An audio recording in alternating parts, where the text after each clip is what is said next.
Now, without further ado, let's welcome Robin DeFelice, learning entrepreneur and strategist, and all-around superwoman. Robin, the session is yours. Oh, wow. Thank you so much. That was probably one of the quickest Passovers ever, and I love it. Thank you. Um, just want to do a check here. I'm trying to share my screen, make sure that everybody can see. And then I'm doing one more thing. I'm pulling back up chat so I can at least keep track of you all No and your worries. We questions. can see you and we can see the presentation. So we're good to go. Awesome sauce. Okay, folks. So as we get going, please make sure to pull out a mobile device. I do have some survey questions for us to talk to. And the other thing is if I do look off screen, it's only because I have another big old screen sitting over here with the presentation on it that you're viewing. And sometimes I have to click on that in particular. So I want to thank ELB Learning for providing me this platform from which to talk to you. I've been tooting my own horn about my feistiness and frustrations with a particular thing, which leads me to my t-shirt. Some of you know me and my t-shirts. If I'm wearing a particular t-shirt on a certain day, I'll tell you why. So for me, this t-shirt has a lot of meaning. One, because I'm from Punxsutawney, Pennsylvania, but there's a groundhog on my t-shirt, and Groundhog's Day is coming up. But here's the other thing. It was a movie, and in that movie, if we've watched it, know that Bill Murray cycled through Groundhog's Day, day after day after day, until he learned some lessons. And so for me, in 15 years, so for 20 years, I've been researching and talking about how long it takes to develop training. That's how long that research has been out there.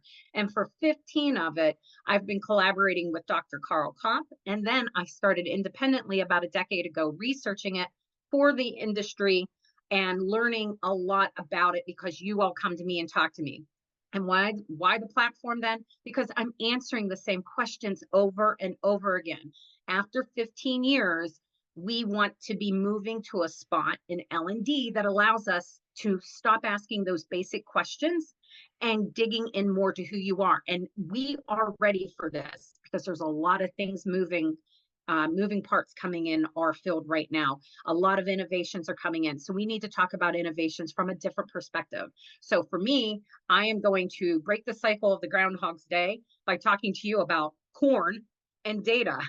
So let's see how this all plays out. All right, folks. To level set a little further about you, I told you about me, but now here's where I want you to put yourself today. One, it's lunchtime for a lot of you, or the evening. I saw some people from the UK. Thank you for being here. It's about you.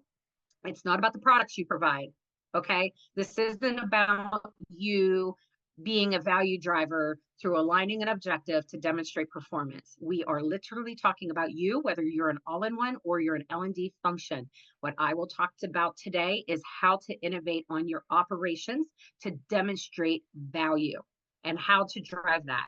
Because if you don't start there, you're going to have a harder time doing the things that you want to do that are the products you create for your organization. So that's my public service announcement for you. And now I'm getting right into it. I'm going to numb your eyeballs with a lot of data. Like, well, it's okay, because this picture is data, but this picture is a story. And let me tell you, okay, so we got some data nerds in here too. I just saw in the chat. I love data. See me with my glasses. I love data too. Okay. So what do we have in front of us? Again, story, but what's the story? You're looking at this going, I don't know what to do with it. Clearly there's some dates across the top. So we've collected data over time. I can tell you that story. How long does it take, right? But then I see to the left all these pieces of information. So, okay, now there's a story here based on categories. Oh, and there's numbers. So I can tell you a quantitative story. But what I can also tell you is there's a qualitative story. And the impetus behind this grid that you're looking at actually comes from a qualitative story. A story of a person who said, my team is burned out and we're in too many meetings. And we will return to this grid, this beautiful thing. I will actually bring it up in a cell, but we will return to this story. But I can tell you right now, that I had so many questions that I could ask that by the time I was done with just this one, this is one of 20 some sheets. So there were 20 some people on the L&D function. This is just one sheet. This one sheet tells me a story about a person, their capabilities and their capacity, and how it's impacting the project roadmap that is sitting in front of the client right now. So we'll come back to that. But for right now, what I want to do, I feel like I've given you some teasers. I should have probably given you all some popcorn. I want to tell you about another innovation, and it's about the seed. It's called a hybrid corn seed. So back in like the 20s or 30s, this innovation came along where farmers did not have to cultivate their own seed and then try to propagate and plant it again. They could buy this corn seed that would do better yields and better production, and you could, buy it, and you would buy it every year. But the problem is that the salespeople couldn't get it sold. And I will speed us up on story here. But what came to be was a study that demonstrated what's called the diffusion of innovation. And what we learned from that study is how marketing, modern day marketing, came to be. And I don't mean Mad Men, that whole thing, that TV show. I'm not talking that. I'm talking about them understanding the social aspects, them being the researchers and those in society at that time, understanding the value of the social aspects of influence in communication to perpetuate the sales of an innovation. Now, two things. The salesperson was most knowledgeable about the product, but they could not get it sold. But what those salespeople and the study told us and taught us was that if there were authoritarian or gatekeeper styled people in the farming community that people trusted, so let's think of like maybe a trusted mayor or somebody within your community that you trust as a source of truth, if that salesperson could educate that source of truth, the diffusion of that innovation went faster in that farming community than it did if they did not tap in to the influencers. We can literally put that into influencers, Instagram, X, TikTok, you name it, right? So we know that the truth of that research from the 1930s is valid and prevalent and still knocking it out of the park today. So what does corn and innovation have to do with you and your time and being a value-driven L&D function as opposed to a cost center? We're going to get to that, I promise. So that should have been enough time to pull out a phone and get up your little thing for your QR scan. So now I've given you some pretext and some context. Now we're going to get into your text, your context. So I'm hoping everybody's ready to go. And I'm looking at the comments about the GMOs. So here's our first question. Going to start that. Which statement best describes your L&D function? We're going to start pretty high level here. We're going to get to know about you. Who's who in the zoo, as they say. Or maybe here it's the ELB farm. We're farming for learning and education. We're farming for value-driven results. We're farming to be the best, most efficient, capable farmers we can be for L&D production. I think I've made enough metaphors or analogies for corn and farming. Okay, so 43% of you align with business needs and you track some performance impact. Great. Maybe my job's already done. I almost got half of you. So we see the other majority either sitting in, we've got a nice 30% saying they respond to requests focused on content delivery. And I see that we have proactively integrates with the business. And that number is kind of on the small side, right? And we're splitting ourselves pretty much between we deliver training and we deliver training, but we also align to some business measures. Great. What's the next one here? So with our next question, what kind of data do you collect to demonstrate the value to your organization? So that's an open-ended. So share with me, what do you typically do right now, currently? Not what you project to do. What are you doing right now? And if I get 0 responses, this is going to scare me, but it'll probably validate what I think a lot of times.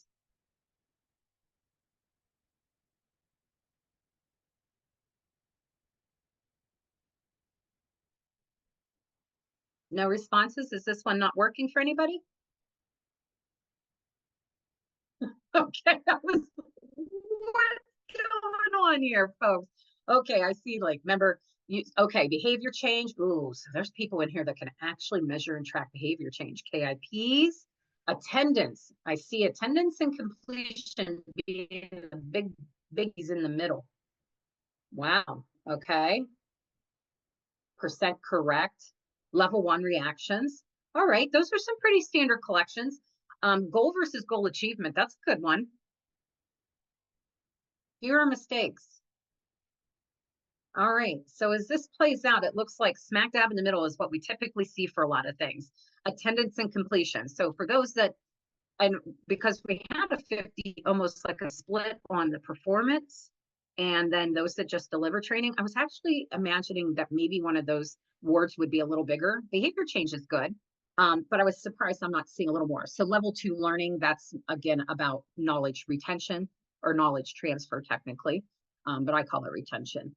Okay, so now we know that we've got people that for the most part either deliver training or do some training delivery that's aligned to some business impact. And we have the smallest percentage focused on being really integrated to the organization. And then we see the data that we collect is more so speaking to being a folks that deliver training, but not necessarily business impact. And I know some people will, nah, it's not true, but that's more of where that data goes to. Now, the next one's getting us even more dialed in. In a perfect world, my organization would give me blank to support the work I do. What would they give you? And I believe you can put up to 3. Oh, people already said people. Thanks for being here, because if you need more people and you're spending time with me, then that means that you're not doing something for them. So I greatly appreciate your time being here. More time. Oh, performance review data. That's a big one lately. I've heard a lot of struggles and challenges for folks that get connected to performance data. And that can be a real challenge. Accessing data. Okay. Oh, I didn't want that. I want to see more of what y'all said. I'm going to click. It says click to group responses. So I'm going to do that. So I saw a lot of, oh, sorry, folks. I didn't realize my curiosity would ruin a slide for us. So let's move on. But we were seeing more time. We were seeing the needs and requests for data access. That's really important. And maybe Menti will stop having a hiccup here. So final question. This is our final question. We'll move on. When was the last time you thought about your company's mission while designing training? Pretty random, right? It's like, what do these questions even have in common? They all tell a story. They tell a story independently and they tell a story collectively. I love it. This morning, I think some people are just overachievers that are here. I'm kidding. So this is interesting. You're either thinking about it in the morning or you're thinking about it maybe third or fourth thing on not even a day. And 24% think about it occasionally. 5% we have a mission statement. Okay, so this almost has a pretty good segmentation into thirds about how people approach this. So this is really interesting. This is not what I expected, but I love that I'm seeing it. So the question becomes, do you know why your mission statement's important? And there's some people in this room that are probably sick of me telling this, but here's a kernel of truth for you. If your L&D function, not the products, if your L&D function is not aligned with the mission, my question comes back to you. How can it be seen as strategic? How can you be a strategic function to L&D if you yourself do not what you do, you. And we're going to talk about that. That's why I said today is all about you. Because otherwise you become more the cost center. So let's pause here and think about this for a second. What is she talking about? A mission statement, and I'm just going to clear the field here. A mission statement is an organization's most rolled up version of a capability statement. If we do X every day as our daily mission work, we will achieve our vision. So that means whatever we're saying our daily mission work is the jobs that everybody does in a company. So if somebody's in HR, they're driving forward every day the daily mission work of their position in HR so that the vision of the organization can be achieved. Now, for them to do their daily mission work, they need to be capable, confident, to be competent. If they're competent, they're typically capable and confident. If they're lacking in capabilities, it may not be a confidence thing. It may just, if they're lacking in competency, it could be that they are either not capable, somewhat capable, partially capable. And confidence sometimes is not an issue with there's a lot of C's there, people. I get it. So it's the combination. It's almost like a mathematical equation. When you're capable and you're confident, you become the ultimate competent employee. So let's go back again. Mission statements are a rolled up version of the organization's capability needs. L&D and HR are the ambassadors of capability. HR identifies the capabilities first that are needed to be brought into the organization. You hire, you place. These people were 100% capable to take on the job. They just need to become competent in delivering on it. And maybe through onboarding, they'll become confident to deliver. Now, what happens a lot, based on all the research I've done on how long it takes to develop training, L&D forgets about themselves in that capability statement because they're focused on what? The other end of it. HR brought in somebody so capable to a certain degree, and then where does L&D pick up? L&D might pick up to make sure people are capable and competent to do the job as a new hire. They might be making sure that there's a talent pipeline and they're helping to develop internal leadership and managers. So they're developing capabilities of certain people in the organization to fill the roles again for the daily mission work, and they need leaders to lead that. So L&D plays this very integral role to building capabilities for an organization. L&D itself, if they do not tune into their own needs for capability and capabilities for themselves, they are actually de-optimized. So the question becomes, what are you collecting data on? Are you collecting data on the outputs of your programs?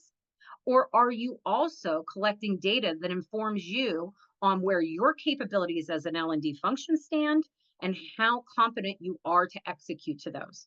Because that then becomes a conversation about how L&D becomes more efficient, more mature in their processes, less reactive, more proactive, and a better value driver. You become another part of the business that helps to make decisions. And so that's why I've stayed on this particular slide so long, because that is the most important thing I would like you to think about as we continue here. I'm looking at you, when I said today is all about you, I'm looking at you all saying your capabilities as an L&D function are predicated by things that are in your operations. And so what I will look at today with you is building value through collecting data on basic operational processes. This presentation cannot solve the world for you like a hypodermic needle. So I wanted to be very clear about, I'm coming in here to tell you some really key, easy wins for you in January of 2025, that if you even start instituting them in 2 weeks, by the time the end of March hits, you're going to have a totally different understanding of who you are as an L&D function. So this is where I want to go. And I know I got serious and I feel bad that I did that because I'm actually really nerdy excited about doing this with you. So I want to point out one other thing to you though, too, because I think there's this hurry up, let's go. We need to jump over steps and get to the end because we need to meet the needs of the organization. There's so much proliferation of like AI and adaptive learning and personas and upskilling, reskilling, blah, blah, blah. The thing is we're not being given time as an L&D industry to like literally become the business driver that we should and could be. So why is that a big challenge? Why can I sit here and tell you these things and then it's like, well, yeah, I got to come up against the organization and they don't believe this stuff. Well, there's a little context that I want to share with you that you might not know. Our field is by certain dates and histories. And yes, I know there's people that debunk myths all the time, where there's people that actually debunk the history of L&D as well. So if you look at it one way, in World War I is when the birth or genesis of what became instructional systems design, and instructional design came forward in World War II. So both were wrapped around wars, and they were both wrapped around mobilizing and developing competent, efficient people to do certain things. And a lot of it was factory work to like build bombs or work on tanks or things like that. But We're not going to focus on that too much. What we're going to focus on is our industry compared to other business drivers in the organization. What's the number one business driver? Money. Look at that. That's been around since Mesopotamia. We have to do our taxes here, people. Money has always been making the world go round, whether we like it or not. Whatever form of currency that we valued, whether it was a bead or bullion or a piece of paper, it's still finance. And it's been around a long time and it drives value. Think about economics. You know, something's in demand and there's very little of it, it's going to have a higher cost, right? And you're sitting there go, but I have very little. I'm in demand. How come my cost isn't higher? Well, we're going to get to that. We're getting there. So we think about like marketing. Think about marketing. I told you in the beginning, the story of innovation and how we market. So marketing was around in the early 1800s, but the way the innovation of marketing came about is because we started tapping into understanding the social sciences and learning how people create communications and influence how we purchase things, which ties back to finance. So the better we can market, the more money we can make, right? We see where we're going now. HR was just this thing in the early 1900s, and then it actually starting to become more of a performance driver, which we talked about a moment ago, right? HR brings in the capable people that we hope fit the roles, and L&D comes alongside HR to help make sure that those capable people are super confident to do their job every day in an optimal way. And when I say optimal, that means capacity. So it's a capabilities capacity conversation. So we're looking at this bold black box around HR and L&D. They're the newest kids on the block. And we, L&D, are the newest kids on the block. And you see that right there. We're starting to go forward to a data-driven performance enablement. And you saw that today when you said, hey, what am I collecting? You're starting to see that happening. So when people were being asked to do more as a capability for the organization, what I've come to learn in 15 years is L&D is never sitting back and saying, I don't know if we are capable. We might say, yeah, we're not capable from a tech standpoint. We don't have the performance systems in place, or we don't have survey tools. But when it comes to the human beings, that capacity piece, that resource, that's where we fall down. And that's where we have the biggest opportunities to tell a story to drive value. Okay, there will be a quiz later on the health, the history of corn and where we came from. That's all coming at the end, just so you know. And if you get all the questions right, you can have a book. I'm actually lying. That's not happening, but I think I got some people excited and maybe not multitasking anymore. So, okay, now that I've got your attention again, what's the difference between what's the difference between a cost center and a value driver? That's what the whole presentation is about today. So I continuously am giving you context to drive home another point about this presentation. So here on screen is your cost centers. These are perceptions that we have, right? But these are perceptions that have been indoctrinated, not just by us into the field. This is what we're coming up against every freaking day in L&D. Who owns it? Look at the bottom box on the left side. Literally, the perception of L&D, who owns it?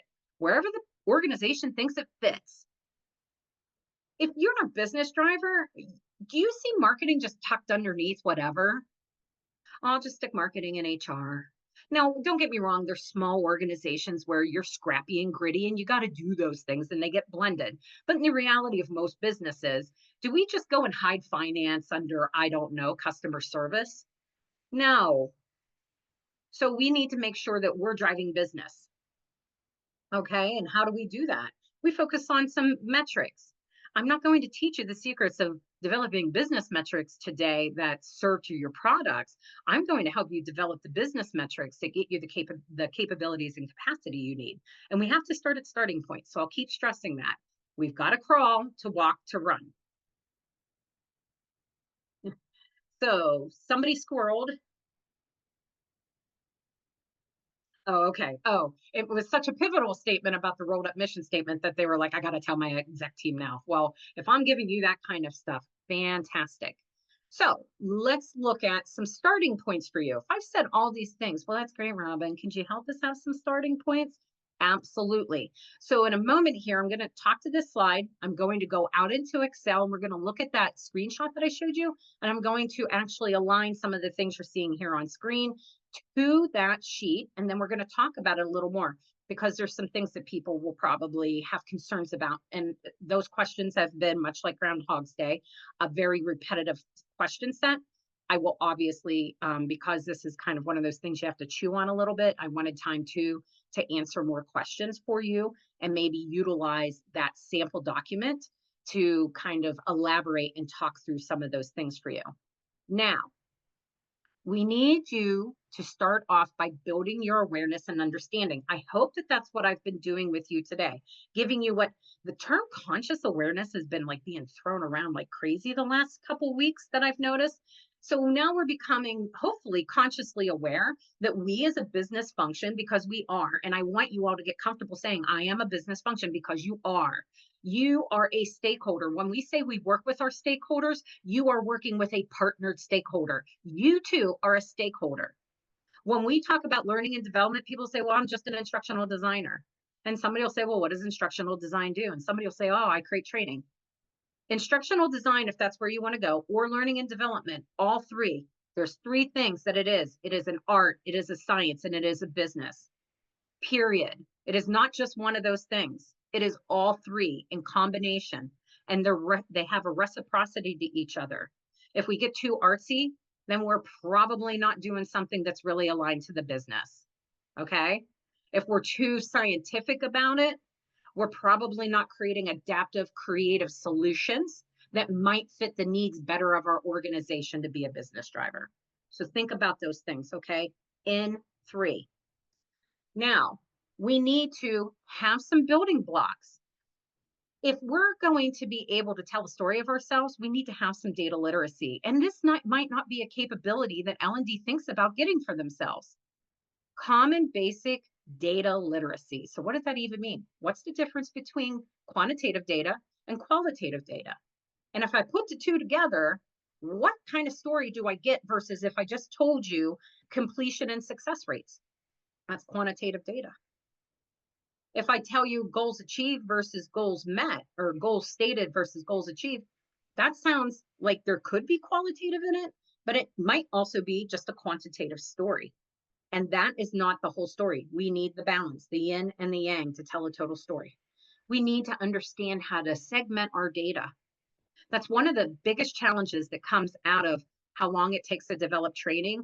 It's that unpacking, how do I even figure out how to track my development hours? What makes meaning to you and your organization? When I collect the data, we look at it from ADDIE, analysis, design, development, right? Here's the problem with that. It's not representing everything that you do in the process of developing training. We all know that there's project management. Well, where does project management go if I only collected and track data for my development time to ADDIE? What happens when I have to document something? Where does that get collected? What about me maintaining something? Maybe there was a problem with something like, a button didn't work in my one training and I need to go in and fix it. That's maintenance. Is that accounted for? Those kind of things. So we have to understand data segmentation. Maybe we need to understand how many different e-learning developers we have running on a project and where we have capacity to pull somebody off of a project and put them onto another. So that's data segmentation as well.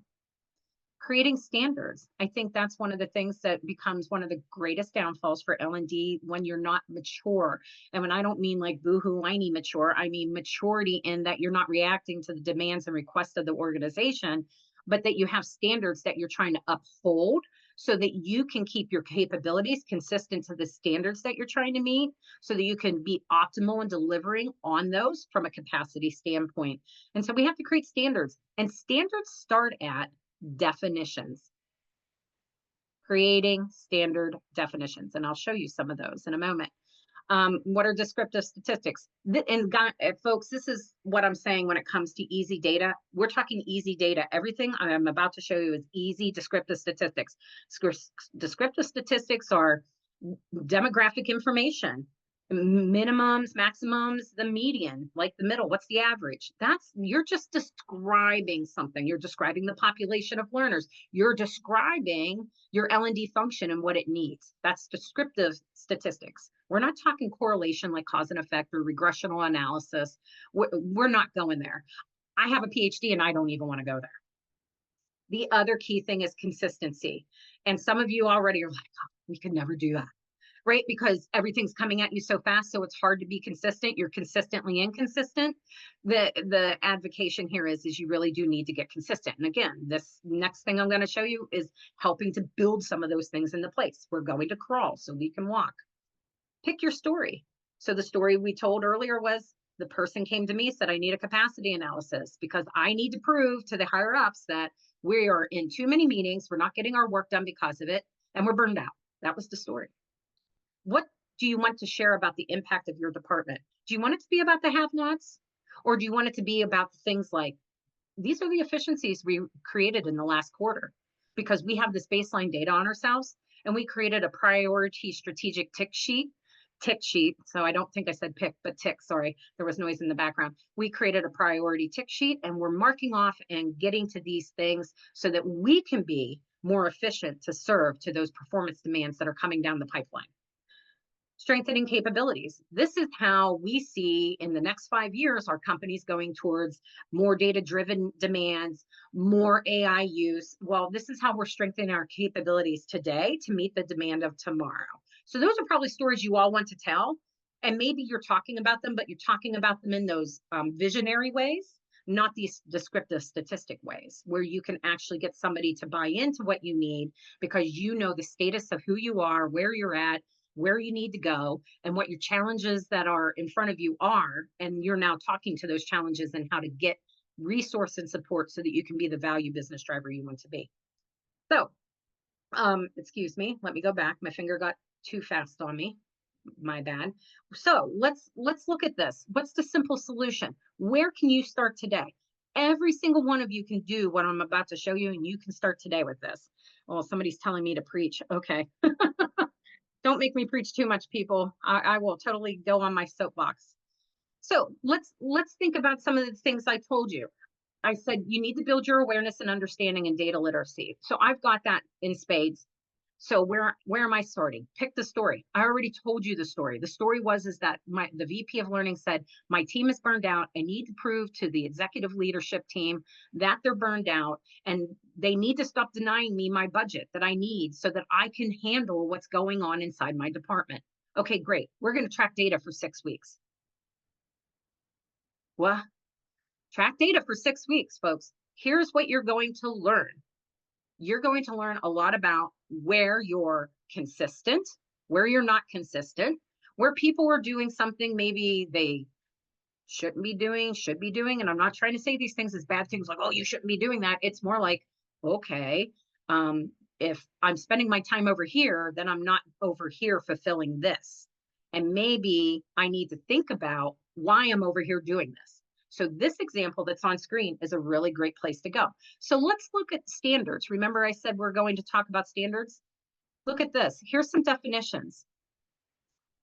Now, did these definitions change in 6 weeks? You bet they did, because we're going to talk about what the team did as a collective team with the leader. But if we look at this, this is a summary sheet of all 6 weeks encapsulated. So we're looking at a person that spent 95 hours over 6 weeks managing projects. I can tell you right now that that's not true. And you're like, but the data shows, the quantitative data shows that that's where they spend all their time. They're a project manager, right? You probably think that they are leading projects, that they must maybe create training. Now, look where the biggest next bucket is. They're unsure. 58 hours in 6 weeks was spent being uncertain about what they're doing, but they're doing it.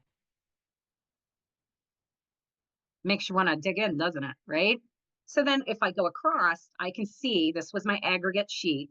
And you don't have to be fancy like me, but you know, it's easy. It's basic Excel. I know people be like, okay, she's acting nonchalant about that. But if you don't do this summary aggregate sheet, you can still eventually aggregate off of it. So here's each week's sheet. And here's where, because if we go back to definitions, unsure said, when you don't know what category to put it in, put it here and describe the activity. Because what are we looking for? Another category or categories. We may find over 20 some employees that they're all unsure of. And one of the things that happened during this time frame, a lot of them went to a conference. So we recognized that there was nothing in here out of the categories for professional development. It's a category to track to, right?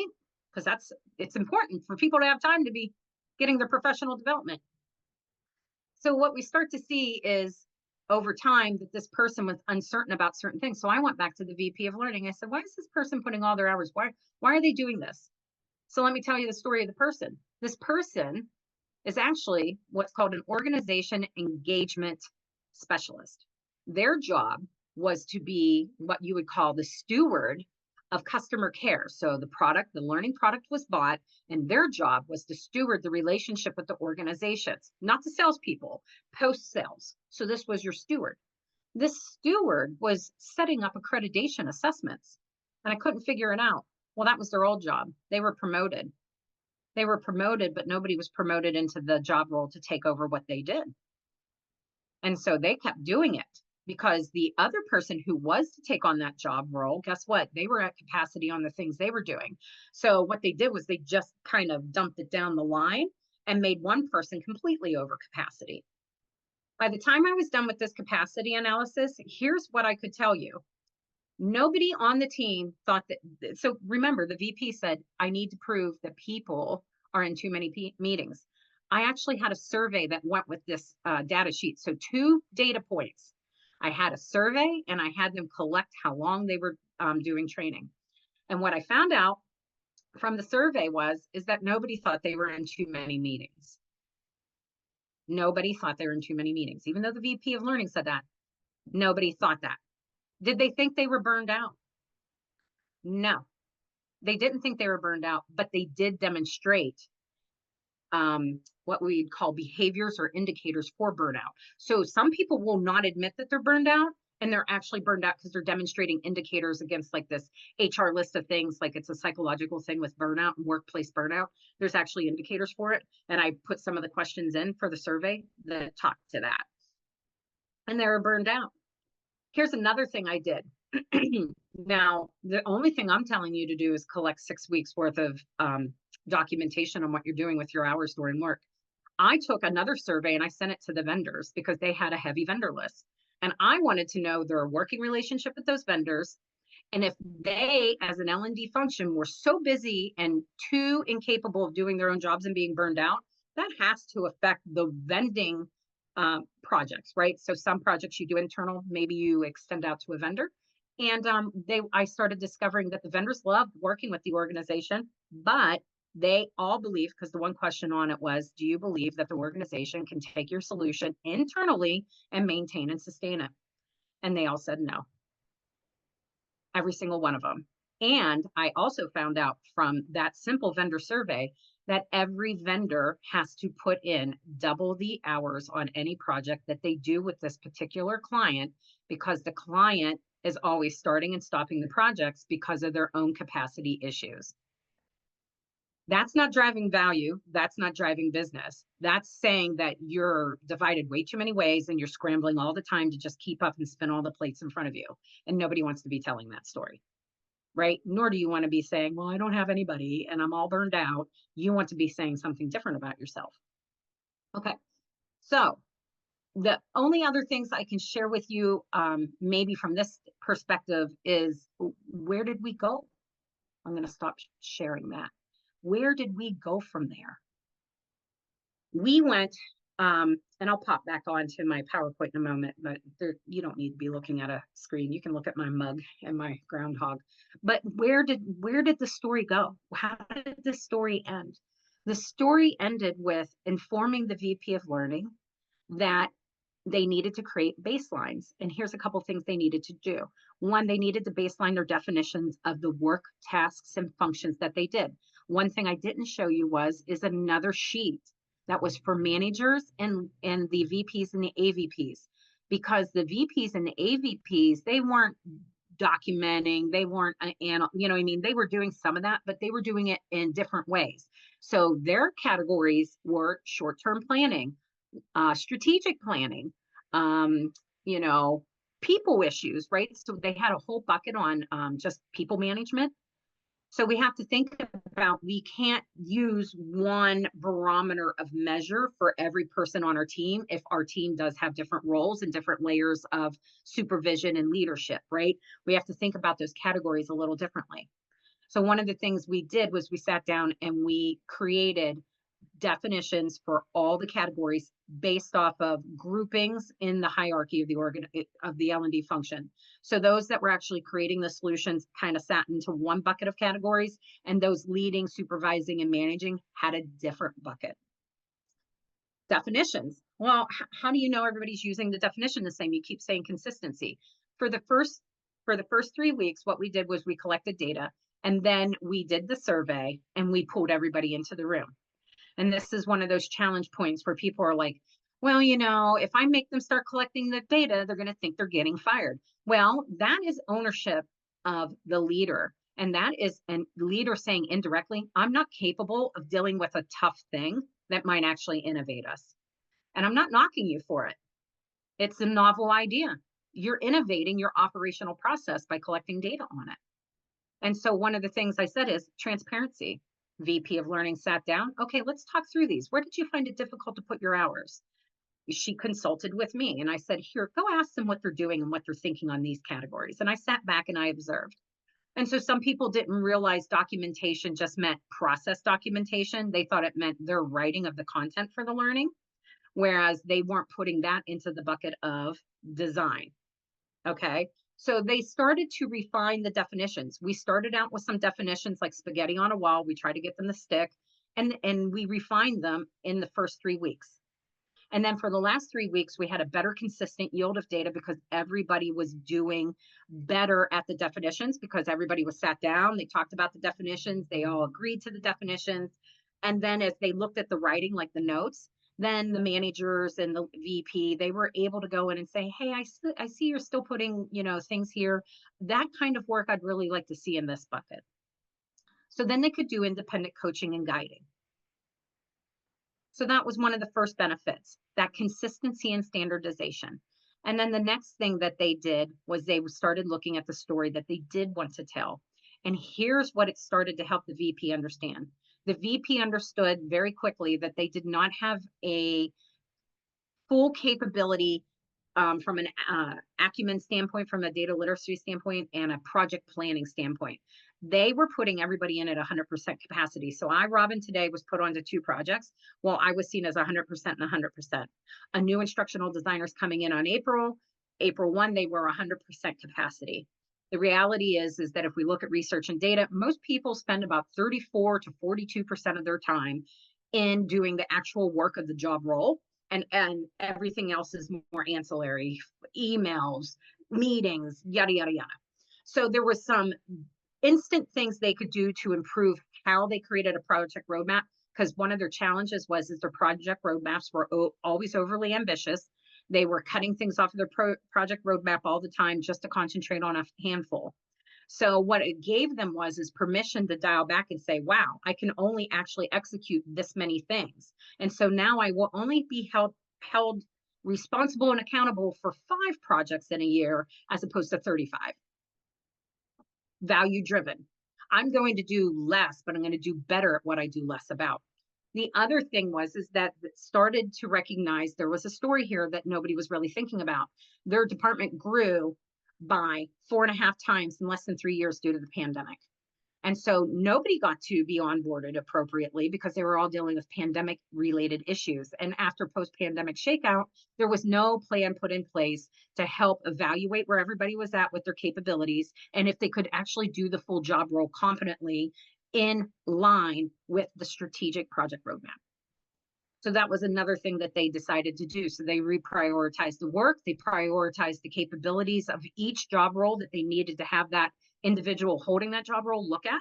And then they started getting them training to upskill, reskill, and rebuild skills that would help them do their job competently that they were originally hired for.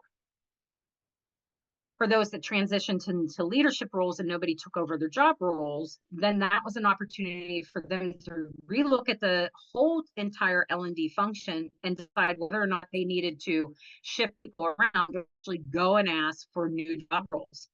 And because they cut back on a lot of their project work, they actually saw that they had two people sitting and they were only doing 10 hours. They only were at 10% capacity for the first 6 months of the year.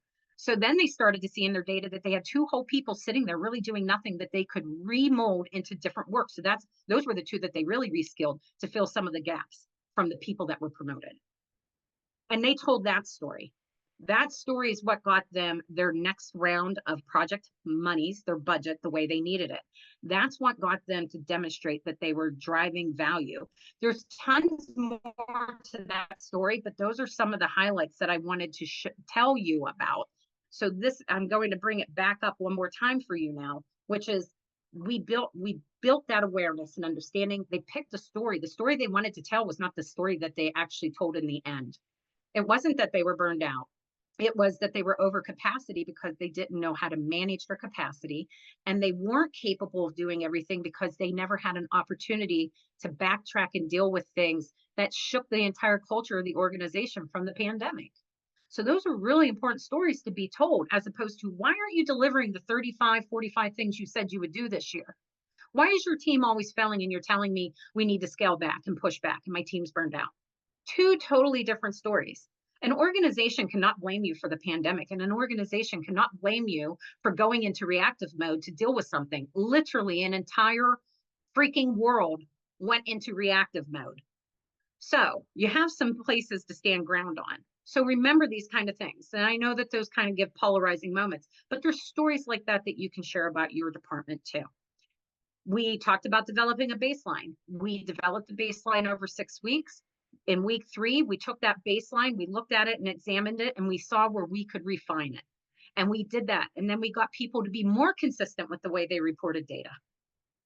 Part of the exciting thing for everybody on that L&D function was the fact that they were getting training, that they felt supported, that they felt heard, that they were acknowledged, and they were happier for it, which made them more capable and more confident to do their job role. The confidence was back because somebody was saying, I believe in you, and I'm now going to help you be stronger in the work you do. So that's a pretty powerful thing to be able to say. And then one of the other things is that they factored for what the snapshot wasn't including, right? So you have to think about the snapshot I wanted, and that's the other part of the story. The snapshot is I want to tell the story of this, which is we're tired and we need more people and we're over capacity and we're always in meetings.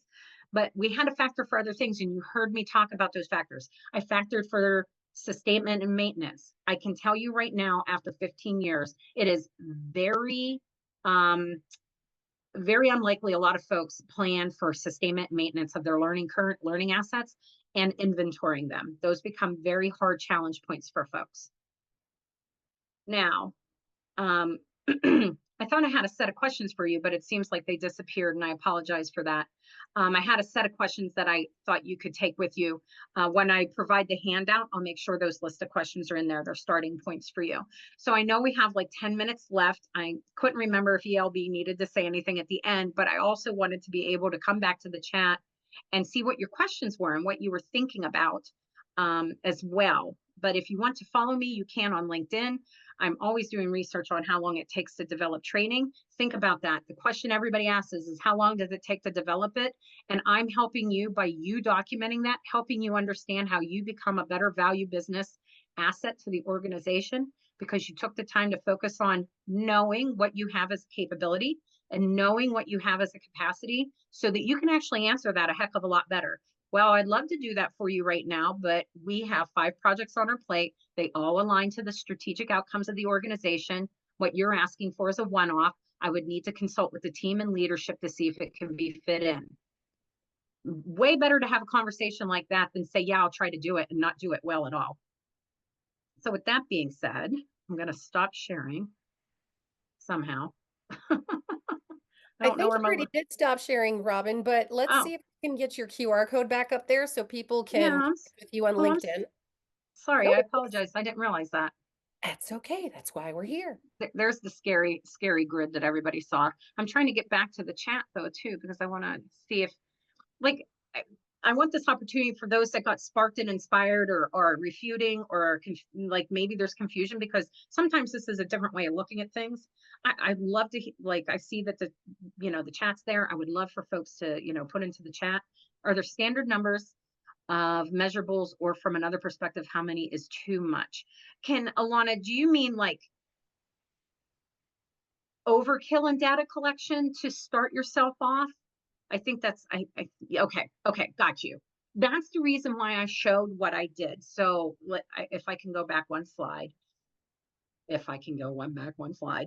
So all we did, my recommendation to any organization is go collect data for 6 weeks. Figure out your buckets on the left, figure out a definition you want them to use, and then in 3 weeks, pull everybody together, see if everybody's understanding those definitions the same, refine those definitions a little more if you need to, and collect another 3 weeks. Then sit down and assess that. And you're going to have questions that you need to ask. I had to ask certain employees why they were doing what they're doing and explain to me more, because then I start to realize things. So when it comes to, are there too many things to collect? Absolutely. Now, I was being hired to do a full capacity analysis, so that's a different story. If you want a starting point, this sheet right here is a starting point. 6 weeks of data. And factor for this, if you see the dates, you see Christmas and the holidays were sitting in here. So we had to factor that. We had to factor that people were out a week at a conference. And that's what I mean about factoring for outlying variables. So I would say start here, because that's what drives most of your work every day, right? Focus on the process that drives, the biggest outputs of your department. Focus there because that's the thing you want to support the strongest so that it can drive your business.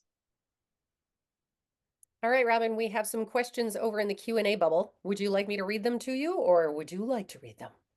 I actually don't see the Q&A bubble. So, oh, there it is. Okay. Where does self-enablement fit into your framework? Not HR and not L&D, but an important component of a learning environment for Salesforce. So that's a really great question. So for folks, sales enablement, and I'm assuming they're talking internal enablement for the sales team. That's the way I'm assuming that statement. So that means you're not creating training for the masses of employees. It's very specific to the sales channel. I'm not quite sure what the question is about where does sales enablement fit into your framework. Again, if you're a learning and development function that's serving sales enablement, the same recommendation goes. Collect your data for 6 weeks on how you're creating and serving and providing solutions to sales enablement and start seeing whether or not you have hiccups, gaps, overflow of capacity doing minutia over things that are more important to support sales enablement. You probably have one of the bigger wins in driving value from your operational efficiency standpoints, because sales is usually demanding more of L&D to prove what they can do. So I would say that the same thing applies. If you're already doing this, then you might be wanting to look at things that are around your sustainment, maintenance, and vendor relationships. If you've already been there, done that with the thing that I'm recommending, those would be some things I would think about from a sales enablement standpoint with your L&D operational processes. Our mission today is to gain insight into how we can measure the capabilities of the L&D team. And we are using our company's mission statement as a guiding principle to, oh my God, Amanda. Yeah. Okay. Sorry. Super excited that Amanda said that. So we're using, okay, as a guiding principle, and we are using, I'm trying to read the question in here. Okay. The guiding principle to inform, but what capabilities should we measure? Again, your capabilities right now is measuring your process. So how capable are you executing your process optimally? That's where I would start, because everything else waterfalls off of that. Your major processes to providing the products or the training that you're delivering are all stemming from your first processes. So if you don't have tools and templates, if you don't have standard operating procedures, you don't have standard intake, you're going to find that out through you documenting and recording what you're doing. So this example I showed you was very basic. They decided project management analysis, but remember, there were other people I didn't show you as their spreadsheet. The architect, the learning architect had things like intake, client relationships like SME meetings, things like that. Those were their buckets. So those are some of the things that you might be looking at. But when you're saying what are the, what should I be looking for? Those would again still be the things, the major processes that drive your outputs. Look at those, because if there's issues within those, you're going to know the issues of your capability and capacity. And I love the fact that you're doing that. Congratulations, kudos to you. Oh my God, like I want to work with a person like that. Go, go, go. How does L&D best play with internal enablement? I'm not quite sure what that question is to infer. And if you're internally enabling all employees, which is what most L&D do, right? That's what they're there for if they're not on the sales side of things, like customer support or selling a product, then you're looking at, again, your processes. If you're only ever serving up knowledge-based training, how are you supporting internal enablement? You might want to start looking at the capabilities of your team and saying, can we even deliver on performance? Can we deliver on performance that shows attitude and behavior change, or can we only show it from a skill level at a certain point? That's a really big question to unpack and align back to the conversation. But again, everything is always going to go back to your major processes. And for a lot of people, those processes don't exist. The company that I did that assessment for, they had never in 13 years documented one learning asset, not the product that in its final format, not even the images within it. And we had to sunset and reproduce products. That actually ripped down the entire team for 3 months because they had no processes in place just around sustainment and maintenance. It totally de-optimized their capabilities and capacity to do future forward work for the organization. So it's kind of like, cleaning house and getting yourself in shape so you can do stronger, better things for the organization so that you can enable them. Enable yourself first so you can enable them. Kind of like when you're in an airplane, put your oxygen mask on first so that you can put it on the next person beside you. I answered all the questions and I have You 3 minutes. did. You have 3 minutes left. Wow. That was a You lot of keep, information, Robin. yeah, well, probably helps I'm caffeinated. I really want to thank I want to thank everybody for their time. I want to thank ELB for giving me this platform. I know it's was a dense conversation focused on you, but let's continue that conversation. Bring it back to LinkedIn. Talk to me about it. Things that you have to ask. Talk to me. Happy to have that conversation. Kristen knows I will take on any conversation that helps us both feel empowered to do the next thing. So thank you. Definitely, definitely. And you're so much fun to just sit and chat with anyway. So there's that.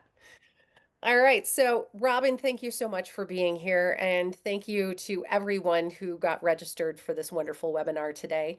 You will be receiving information in about probably 48 hours with a link to the recording. You'll also have assets within our follow-up email. We also have some really cool stuff coming up. Also, courtesy of Robin, she connected us with some fantastic women to the point that we were able to create an entire webinar series for you, our wonderful audience, courtesy of Robin, her connections, and also Women's History Month. Yes, March. March is coming, and we're going to march right through it. And every single week, we're going to have some fantastic powerhouse ladies with us.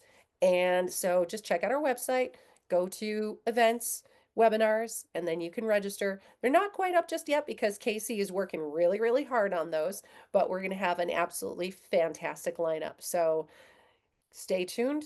We've got more stuff, but for the rest of the day, thank you very much for being here from ELB Learning and have a wonderful day.